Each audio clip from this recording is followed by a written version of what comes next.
Hello friends, ನಮಸ್ತೆ and welcome back to our YouTube channel. ಇವತ್ತಿನ ವಿಡಿಯೋದಲ್ಲಿ ರೀಚಾರ್ಜ್ ಆ್ಯಂಡ್ ಬಿಲ್ ಪೇಮೆಂಟ್ಸ್ ಬಗ್ಗೆ ತಿಳಿಸ್ಕೊಡ್ತೀನಿ.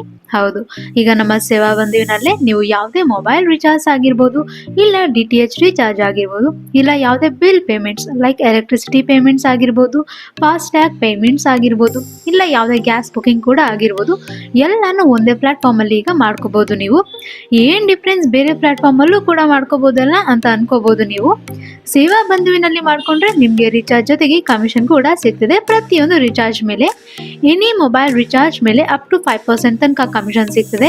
ಇದು ಸಿಮ್ ಕಂಪನೀಸ್ ಮೇಲೆ ಕಮಿಷನ್ ವೇರಿ ಆಗುತ್ತೆ. ಆ್ಯಂಡ್ DTH ಮೇಲೆ ಕೂಡ ಅಪ್ ಟು 3% ಕಮಿಷನ್ ಸಿಗುತ್ತೆ. ಇದು ಕೂಡ ಸೇಮ್ DTH ಕಂಪನೀಸ್ ಮೇಲೆ ಕಮಿಷನ್ ವೇರಿ ಆಗುತ್ತೆ. ಸೊ ರೀಚಾರ್ಜ್ ಜೊತೆಗೆ ಕಮಿಷನ್ ಕೂಡ ತಗೋಬೋದು. ನೀವು ಇದನ್ನ ನೀವು ನಿಮ್ಮ ಸ್ಮಾರ್ಟ್ ಫೋನ್ ಇಂದಾನೆ ಯೂಸ್ ಮಾಡ್ಕೋಬಹುದು. ಅದಕ್ಕೆ ಫಸ್ಟ್ ಪ್ಲೇಸ್ಟೋರ್ ಇಂದ ನಮ್ಮ ಆ್ಯಪ್ನ ಡೌನ್ಲೋಡ್ ಮಾಡಿಕೊಂಡು ಅದರಿಂದ ರೀಚಾರ್ಜ್ ಮಾಡ್ಕೋಬಹುದು. ತುಂಬಾನೇ ಈಸಿಯಾಗಿ ಆ್ಯಂಡ್ ಕ್ವಿಕ್ ಆಗಿ ರೀಚಾರ್ಜ್ ಆಗೋಗುತ್ತೆ. ಈಗ ಈ ವಿಡಿಯೋದಲ್ಲಿ ಫಸ್ಟ್ ಮೊಬೈಲ್ ರೀಚಾರ್ಜ್ ಹೇಗೆ ಮಾಡ್ಕೊಳ್ಳೋದು ಅಂತ ನೋಡೋಣ. ನಿಮ್ಮ SBIDಯಲ್ಲಿ ರೀಚಾರ್ಜ್ ಆ್ಯಂಡ್ ಬಿಲ್ಸ್ ಪೇಮೆಂಟ್ ಅನ್ನೋ ಆಪ್ಷನ್ ಇದೆ. ಅದ್ರ ಮೇಲೆ ಟ್ಯಾಪ್ ಮಾಡಿದರೆ 3 ಆಪ್ಷನ್ಸ್ ಕಾಣುತ್ತೆ: dashboard, recharge and bill pay and history ಅಂತ. ಡ್ಯಾಶ್ಬೋರ್ಡಲ್ಲಿ ನೀವು ಡೈಲಿ ಎಷ್ಟು ರೀಚಾರ್ಜ್ ಮಾಡಿದ್ದೀರಾ, ಮಂತ್ಲಿ ಎಷ್ಟು ಮಾಡಿದ್ದೀರಾ ಅನ್ನೋ ಕೌಂಟ್ನ ಇಲ್ಲಿ ನೋಡ್ಕೋಬೋದು ನೀವು.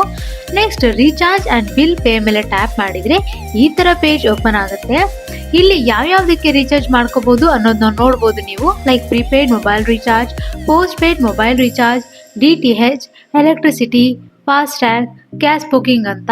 ಇದರಲ್ಲಿ ನಿಮ್ಗೆ ಯಾವ್ದು ಬೇಕೋ ಅದನ್ನು ಸೆಲೆಕ್ಟ್ ಮಾಡ್ಕೊಳ್ಳಿ. ಈಗ ನಾನಿಲ್ಲಿ ಪ್ರೀಪೇಯ್ಡ್ ಮೊಬೈಲ್ನ ಸೆಲೆಕ್ಟ್ ಮಾಡ್ಕೋತೀನಿ. ಈಗ ಈ ಥರ ಪೇಜ್ ಓಪನ್ ಆಗುತ್ತೆ. ಇಲ್ಲಿ ನಿಮ್ಮ ಮೊಬೈಲ್ ನಂಬರ್ನ ಎಂಟ್ರಿ ಮಾಡಿ ಆಪರೇಟರ್ ಅಂದರೆ ಸಿಮ್ನ ಸೆಲೆಕ್ಟ್ ಮಾಡಿಕೊಂಡು ಅಮೌಂಟ್ನ ಎಂಟ್ರಿ ಮಾಡಿ ವ್ಯೂ ಪ್ಲ್ಯಾನ್ಸ್ ಅಂತ ಕೊಟ್ಟರೆ ನೆಕ್ಸ್ಟ್ ಪ್ಲ್ಯಾನ್ಸ್ ಎಲ್ಲ ಓಪನ್ ಆಗುತ್ತೆ.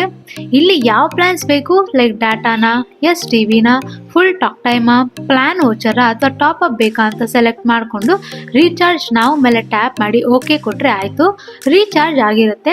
ಜೊತೆಗೆ ನಿಮ್ಮ ವ್ಯಾಲೆಟ್ಗೆ ಕಮಿಷನ್ ಕೂಡ ಆ್ಯಡ್ ಆಗಿರುತ್ತೆ. ಇದನ್ನೆಲ್ಲ ನೀವು ಇಲ್ಲೇ ಹಿಸ್ಟ್ರಿಯಲ್ಲೇ ಬಂದು ಕೂಡ ಚೆಕ್ ಮಾಡ್ಕೋಬೋದು. ಲೈಕ್ ಯಾವ್ಯಾವ್ದು ರೀಚಾರ್ಜ್ ಮಾಡಿದ್ದೀರಾ, ಕಮಿಷನ್ ಎಷ್ಟೆಷ್ಟು ಆ್ಯಡ್ ಆಗಿದೆ ಅಂತ. ಬಟ್ ನೆನಪಿರಲಿ, ರೀಚಾರ್ಜ್ ಆ್ಯಂಡ್ ಬಿಲ್ ಪೇಮೆಂಟ್ಸ್ನ ಎಲ್ಲ ಅಮೌಂಟು ನಿಮ್ಮ ಮೇನ್ ವ್ಯಾಲೆಟಿಂದಾನೇ ಕಟ್ ಆಗೋದು. ಸೊ ರೀಚಾರ್ಜ್ ಮಾಡೋಕ್ಕೂ ಮುಂಚೆ ನಿಮ್ಮ ಮೇನ್ ವ್ಯಾಲೆಟ್ನ ಟಾಪಪ್ ಮಾಡಿಕೊಂಡು ಆಮೇಲೆ ರೀಚಾರ್ಜ್ ಮಾಡ್ಕೊಳ್ಳಿ. ಸೊ ನೋಡಿದ್ರಲ್ಲ ಎಷ್ಟು ಈಸಿಯಾಗಿ ರೀಚಾರ್ಜ್ ಮಾಡ್ಕೋಬೋದು ಅಂತ. ಸೊ ಇದಾಗಿತ್ತು ರೀಚಾರ್ಜ್ ಬಗ್ಗೆ ಡೀಟೇಲ್ಸ್. ಮುಂದಿನ ವಿಡಿಯೋದಲ್ಲಿ DTH ರೀಚಾರ್ಜ್ ಹಾಗೆಯೇ ಬಿಲ್ ಪೇಮೆಂಟ್ಸ್ ಬಗ್ಗೆ ತಿಳಿಸ್ಕೊಡ್ತೀನಿ. ಇನ್ನು ಹೆಚ್ಚು ತಿಳ್ಕೋಬೇಕು ನಮ್ಮ ಸೇವಾ ಬಂಧುವಿನ ಬಗ್ಗೆ ಅಂದರೆ ನಮ್ಮ ಚಾನಲ್ನ ಸಬ್ಸ್ಕ್ರೈಬ್ ಮಾಡಿ. ಹಾಗೆಯೇ ಆಲ್ರೆಡಿ ಅಪ್ಲೋಡ್ ಆಗಿರುವಂತಹ ವಿಡಿಯೋಸ್ನ ಒಮ್ಮೆ ಹೋಗಿ ಚೆಕ್ ಮಾಡಿ.